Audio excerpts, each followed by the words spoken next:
Merci, cher ami, Monsieur le Président. Merci, Madame la Présidente. Alors, je vais essayer de résumer le Congrès européen de cardiologie que nous avons suivi ensemble avec mon ami le professeur Alami. Et j'ai mis 80 diapositives, mais je vous rassure, parce que je n'ai pas pu résumer tout ça, mais je vais vous parler, résumer mes coups de cœur. Alors, ma première présentation, mon premier coup de cœur, voilà, c'est parfait. On peut commencer. Merci beaucoup. Alors, mon premier coup de cœur, tout le monde attendait l'étude Emperor. Et déjà, le laboratoire Boehringer avait communiqué que les résultats étaient positifs. C'est une première, c'est une révolution en cardiologie, en insuffisance cardiaque, en cardiologie, puisque c'est la première fois qu'un essai dans l'insuffisance cardiaque à fonction systolique préservée va être positif. Donc, on attendait les résultats pour voir est-ce que ce grand favori de l'ESC allait tenir ses promesses. Et donc, l'étude, c'est un peu une étude sœur jumelle de Emperor Reduced. C'est une étude de phase 3, randomisée, qui va évaluer l'efficacité et la sécurité de l'empagliflozine versus placebo, en plus du traitement standard, chez des patients en insuffisance cardiaque à fonction systolique préservée, avec ou sans diabète. Ce sont des patients de plus de 18 ans, de 2 à 4 NIA, et qui ont un débit de filtration glomérulaire plus de 20. Alors, on va les randomiser, c'est à peu près 6000 personnes, empagliflozine 10 mg versus placebo. Donc, le critère toujours de l'insuffisance cardiaque est un critère combiné, insuffisance cardiaque, hospitalisation, et on va voir deux critères importants secondaires, les hospitalisations pour insuffisance cardiaque et la fonction rénale. Alors, le résultat, vous le savez déjà, est un résultat positif avec une diminution du critère composite de 21%. C'est un critère hospitalisation, mortalité cardiovasculaire. Et ce résultat est tiré essentiellement par une réduction des hospitalisations de 27%. C'est ça ce qui tire le résultat positif. Par contre, sur la mortalité cardiovasculaire, le résultat est neutre, moins de 10%. Donc, il y a une diminution sur le critère composite de 21%, une diminution sur le critère d'hospitalisation de 29% et sur le critère combiné, sur le critère de mortalité cardiovasculaire, ça reste neutre. Et donc, troisième critère, surtout le critère secondaire, c'est sur la fonction rénale, sur la chute de la fonction rénale, et on voit mieux que l'empagliflozine fait mieux que l'empagliflozine, avec une diminution dans le groupe placebo de 5,7 millilitres par mètre carré, contre moins 3,3 millilitres par minute par mètre carré, ce qui est significatif puisque le P est de 0,001. Donc, il y a une protection rénale. Alors, c'est une première, c'est une révolution, parce que les différentes études qui se sont passées dans l'insuffisance cardiaque à fonction systolique préservée, que ce soit Paragon, que ce soit Topgate avec les inhibiteurs d'aldostérone, et que ce soit iPreserve avec l'irbésartan, que ce soit avec les IEC ou les ARA2, ont été tous négatifs. Et donc, c'est une première et c'est une révolution. Mais c'est une révolution, on va dire de façon tout à fait honnête, c'est une victoire, mais pas un triomphe total, parce que la mortalité cardiovasculaire n'a pas diminué, et surtout le bénéfice est un bénéfice d'hospitalisation. Donc ça ouvre une ère nouvelle, et c'est absolument quelque chose qui va un peu changer la donne, et certainement les recommandations vont changer en ce sens. Donc c'est le premier essai positif dans l'insuffisance cardiaque à fonction systolique préservée. Alors, le grand professeur Packer est venu avec énormément d'études statistiques. Il a compilé les deux études, Emperor Reduced et Emperor Pooled. Et donc, il a vu, c'est à peu près 10 000 personnes, et on va voir un peu les résultats. Et ce sont des études qui sont pratiquement jumelles, une sur l'insuffisance cardiaque à fonction systolique réduite, une sur la fonction systolique préservée. Alors, les résultats sont concordants.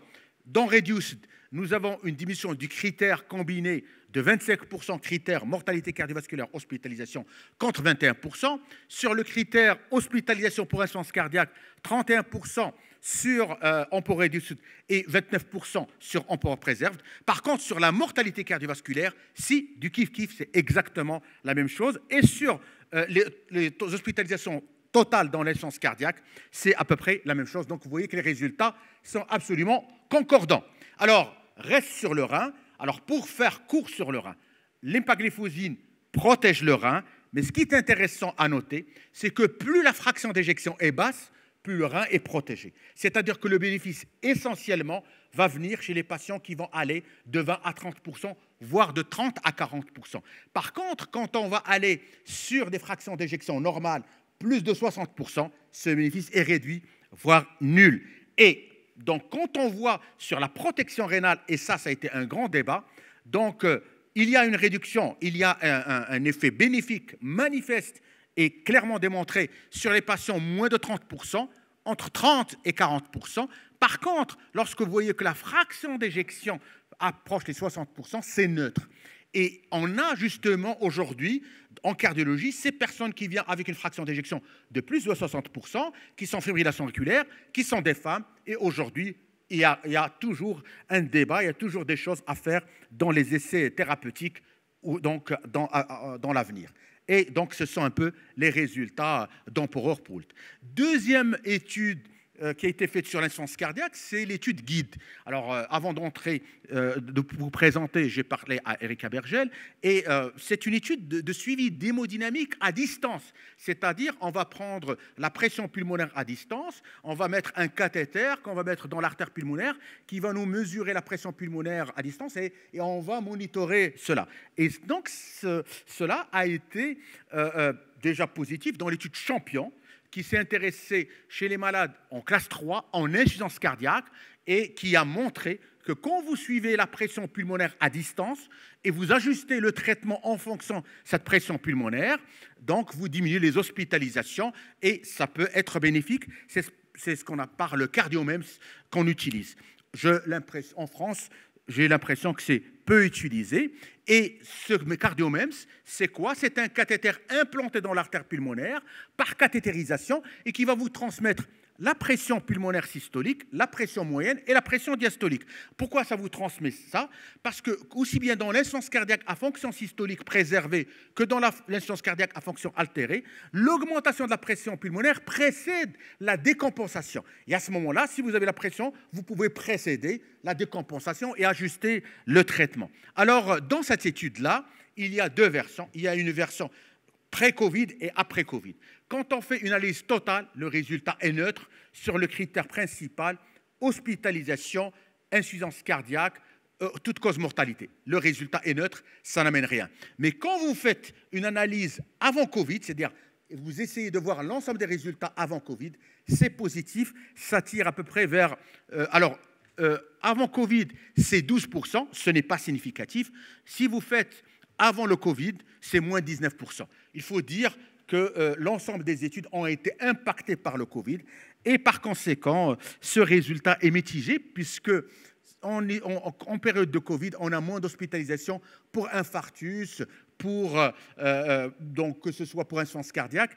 Et finalement, est-ce que ce résultat va être pris en compte? Je pense que finalement, ce résultat est mitigé et négatif. Et par conséquent, est-ce que c'est pratique?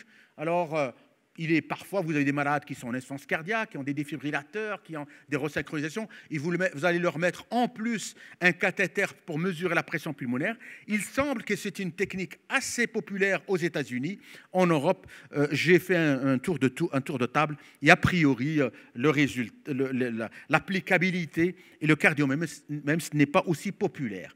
Troisième étude dans l'insuffisance cardiaque, c'est l'étude Figaro. Alors, nous avons la finérénone, on va voir son effet de finérénone, c'est un anti-aldostéronien qui diminue la fibrose, qui diminue l'inflammation, et on va voir son rôle chez les malades diabétiques avec de l'insuffisance rénale. Est-ce que ça protège le cœur? Est-ce que ça diminue les événements cardiovasculaires? Alors, vous savez que les insuffisants rénaux meurent du cœur. Les insuffisants rénaux ne meurent pas de leur rein. Ils meurent d'abord des maladies cardiaques. Et dès que le débit de filtration glomérulaire commence à chuter, ils font plus de mortalité cardiovasculaire, plus d'insuffisance cardiaque. Et plus la microalbuminurie monte, plus le risque cardiovasculaire monte. Alors, ce qu'on oublie souvent, nous, les cardiologues, c'est que quand on a un malade qui a un débit de filtration glomérulaire plus de 60, on ne cherche pas d'atteinte rénale. Il faut chercher la microalbuminurie, il faut chercher la protéinurie. C'est un message important. Alors, la finérénone, c'est un inhibiteur sélectif des récepteurs minéralocorticoïdes. Il est intéressant pour inhiber la fibrose. Il a un effet modeste sur la pression artérielle. Alors, c'est l'étude Figaro. On a déjà fait l'étude Fidelio qui montre un ralentissement de la progression de l'altération de la fonction rénale et une amélioration du pronostic rénal. Est-ce que ça va marcher sur le cœur? Alors, on a inclus des patients diabétiques, plus de 18 ans, qui ont un débit de filtration glomérulaire plus de 25, une microalbuminurie entre 30 et moins de 500, et qui sont déjà traités. Ce sont des patients chez qui on va étudier comme critères composites mortalité cardiovasculaire, infarctus, accidents vasculaires cérébraux, et on va randomiser finérénone, placebo. Je vous signale qu'au Maroc, on aura ce produit en 2023. Alors, le message, regardez dans cette population, 60% des patients qui avaient une microalbuminurie avaient un débit de filtration glomérulaire plus de 60. Ça, c'est intéressant à noter. Alors, aujourd'hui, quand on parle d'atteinte rénale, les néphrologues avec Cadigou nous ont appris que la définition les groupe en vertical, c'est le débit de filtration glomérulaire, et en horizontal, l'albuminurie. Et nous, on va s'intéresser aux personnes entre 30 et moins de 5000 et un débit de filtration glomérulaire plus de 20. Donc, vous voyez la population. Alors, le résultat est positif, moins de 13% d'événements cardiovasculaires, d'événements que ce soit de mortalité cardiovasculaire, d'infarctus fatal et non fatal. Donc, on voit clairement que ce résultat est positif avec un P de 0,026. Finérénone gagne le placebo et il gagne aussi sur l'altération de la fonction rénale, sur la dégradation de la fonction rénale, surtout lorsque vous utilisez une dégradation plus de 50% par rapport aux chiffres de base. Et je pense qu'aujourd'hui, avec les SGLT2 et les études en particulier d'Apasekidi, et avec la finérénone et avec les ARA2, je pense que nous pouvons dire que nous avons avancé sur la néphroprotection et le fait de stopper l'évolution d'un certain nombre de personnes vers la dialyse et vers l'épuration extrarénale. En hypercalémie, il y a vraiment une bonne tolérance du produit, en particulier par rapport à l'hypercalémie, et c'est extrêmement intéressant de voir ce produit. Donc, diminution de 13% de la mortalité cardiovasculaire chez la population diabétique et avec atteinte rénale. Il a un effet favorable sur les reins et, bien sûr, avec un effet similaire sur les effets secondaires, en particulier sur la calémie. Donc, c'est un produit qui est à considérer dans l'arsenal de la néphroprotection chez les diabétiques insuffisants rénales. Pour la protection rénale et la protection cardiaque, c'est un peu Figaro et Fidelio, c'est intéressant. Alors, mon coup de cœur, et que je n'attendais pas, c'est la vaccination. Alors, quand vous avez des malades qui ont eu des infarctus du myocarde, il faut les vacciner. Et cette étude qui a regroupé plusieurs pays part du principe que quand vous avez une grippe, qu'est-ce que vous avez? La fièvre, la tachycardie, augmentation des métabolismes myocardiques, la vasoconstriction, l'augmentation des cytokines, les ruptures de plaques. Et ça peut favoriser les infarctus du myocarde, en particulier chez des personnes qui ont déjà fait en 1. Et on le sait, quand en période de grippe, on fait plus d'infarctus du myocarde. Et justement, si vous vaccinez contre la grippe, vous diminuez les infarctus du myocarde et la mortalité cardiovasculaire de 28%. L'étude est positive. C'est un vrai coup de cœur sur la diminution de la mortalité cardiovasculaire et les infarctus du myocarde. Et ça rejoint un certain nombre d'études. Et quand on regarde en méta-analyse que l'étude IAMI, c'est ça, comment ça s'appelle, c'est positif. Donc, un message à la sortie de vos patients qui ont eu un infarctus du myocarde, faites-les vacciner contre la grippe. Et donc, je vous invite, parce que vous gagnez sur la mortalité cardiovasculaire, sur les infarctus, sur les thromboses, ça marche. Alors, mon ami Dr Ahmed Bouabdallah, il demandait la colchicine. Est-ce que la colchicine marche en période de Covid? Alors, c'est une étude argentine qui a été présentée, et c'est une étude chez les malades hospitalisés, suspects de Covid, avec SARS sévère, avec une insuffisance respiratoire sévère. Et je vais faire rapidement le résultat, et le résultat n'est pas significatif. La colchicine ne donne rien en termes de diminution des hospitalisations, d'aller en oxygénation, de gravité de l'insuffisance respiratoire, et cette étude a été négative, et donc ça ne marche pas chez les patients hospitalisés avec Covid, la colchicine a été associée de façon non significative à la mortalité et à la ventilation mécanique. Donc, a priori, elle est safe, mais bon, ça ne marche pas. Alors, les anticoagulants oraux, les doxabans, alors, en TAVI, c'est testé en TAVI. Est-ce que les doxabans, nous ne l'avons pas au Maroc, donc nous avons l'apixaban, nous avons le rivaroxaban et nous avons le dabigatran. Donc on n'a pas les doxabans, mais le doxaban a été testé dans l'étude en visage chez les patients TAVI qui sont en fibrillation auriculaire. Et on va le comparer aux antivitamines K. Est-ce qu'on peut switcher par rapport aux antivitamines K? Est-ce que ça donne plus de sécurité? Et cet essai a été un essai par rapport aux antivitamines K, par rapport à la sécurité, par rapport à l'efficacité, c'est la même chose. Mais par rapport au saignement, il y a plus de saignement dans le groupe edoxaban avec plus d'hémorragie. Donc, quand j'ai demandé, quand j'ai vu autour de moi et j'ai écouté un peu ce que disait le professeur Steg, il dit « moi, je préfère l'apixaban qui fait moins saigner ». Autre étude, c'est sur l'angioplastie carotide. On prend des malades qui ont des sténoses carotides et qui sont asymptomatiques. On n'est pas dans le symptomatique. Et on les compare par rapport à la chirurgie.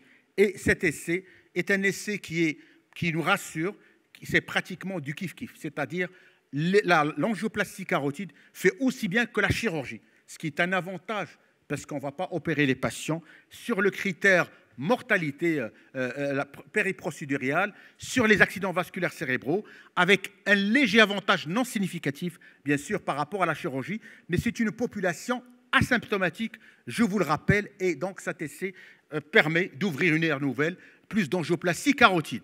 Autre coup de cœur, c'est par rapport au sel.